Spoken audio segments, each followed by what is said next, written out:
میں ایک واقعہ بالکل ریکارڈ پہ لانا چاہوں گا کہ میں نے وہ دور دیکھا ہے جب وہاں مذہب کا نام لینا اور مذہبی شاعر کی بات کرنا اور اسلام کی بات کرنا ترکی روایات کے منافی سمجھا جاتا تھا۔ سن 85 میں حضرت مولانا ضیاء القاسمی صاحب رحمۃ اللہ علیہ، حضرت مولانا منظور احمد چنیوٹی رحمۃ اللہ علیہ، ہم تینوں لندن جاتے ہوئے ترکی رکے تھے، استنبول میں کچھ ہم نے قیام کیا تھا 1-2 دن۔ جو میں واقعہ عرض کر چکا، میرا ایک ذاتی معمول ہے پچھلے پیر چائے کا۔ ہم تینوں ترکی کے ایک بڑے بازار میں ٹی ہاؤس تلاش کرتے رہے کہ ہمیں چائے ایسی دکان ملے جہاں صرف چائے ہو، شراب نہ ہو۔ 1 گھنٹے 1.5 گھنٹے کی واک کے باوجود ہمیں کوئی خالص چائے خانہ نہیں ملا، اور اس دن ہم نے شاید میری زندگی کے چند دنوں میں سے ایک دن ہوگا رمضان کے علاوہ جس دن میں نے عصر کے بعد چائے نہیں پی۔ یہ میرے ساتھ واقعہ وہ دور بھی دیکھا ہے ترکی کا کہ ترکی میں جو کچھ ہوتا رہا، لیکن آہستہ آہستہ ترکی کی رائما عوام نے اس کو محسوس کیا اور وہ واپسی کے عمل پہ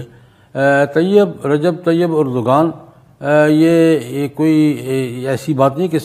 اردوغان نے کوئی بات کی ہے، نہیں، اردوغان نے ایک کام کیا ہے کہ ترکی کے عوام کو زبان دی ہے، ترکی کے جذبات کو نمائندگی کی ہے اس کی، اور ترکی کے عوام جو تبدیلی چاہتے تھے اس تبدیلی کی طرف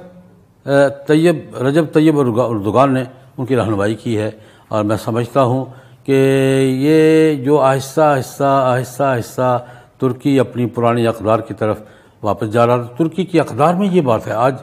لوگوں کو اعتراض ہوتا ہے کہ ترکی عالم اسلام کی کیا رہنمائی کی بات، عالمی مسائل پر بات کیوں کرتا ہے، عالم اسلام کو ترکی تو 300 سال قیادت کرتا رہا ہے، یہ ترکی کا حق ہے کہ ترکی عالم اسلام کے حرمین شریفین کے مسئلے پہ بات کرے، فلسطین کے مسئلے پہ بات کرے، عالم اسلام کی وحدت پہ بات کرے، ترکی کا حق ہے جو چھینا گیا تھا، اور ترکی اپنا حق واپس لینے کے لیے محنت کر رہا ہے۔ اور اس میں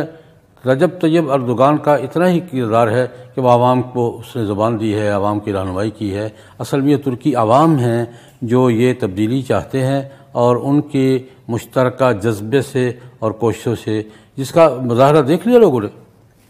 کہ عوام ہے جو سڑکوں پر آئے ہیں، عوام ہے جنہوں نے ٹینکوں کا راستہ روکا ہے، عوام ہے جنہوں نے ایک آواز پر لبیک کہتے ہوئے پورے ملک میں ترکی عوام آ گئے ہیں۔ یہ عوام ہیں، اس کو اردوغان کی طرف منسوب نہ کیا جائے۔ یہ ترکی کے عوام کا جذبہ ہے، ان کی اپنے ماضی کی طرف ساتھ وابستگی ہے، اور ترکی جو پرانی روایات ہے اس کے زندہ ہونے کا ایک منظر ہے جو ہم نے دیکھا ہے۔ اور انشاءاللہ العزیز مجھے امید ہے کہ ترکی اپنے ماضی کی طرف واپسی کا یہ سفر جاری، قربانیاں دینی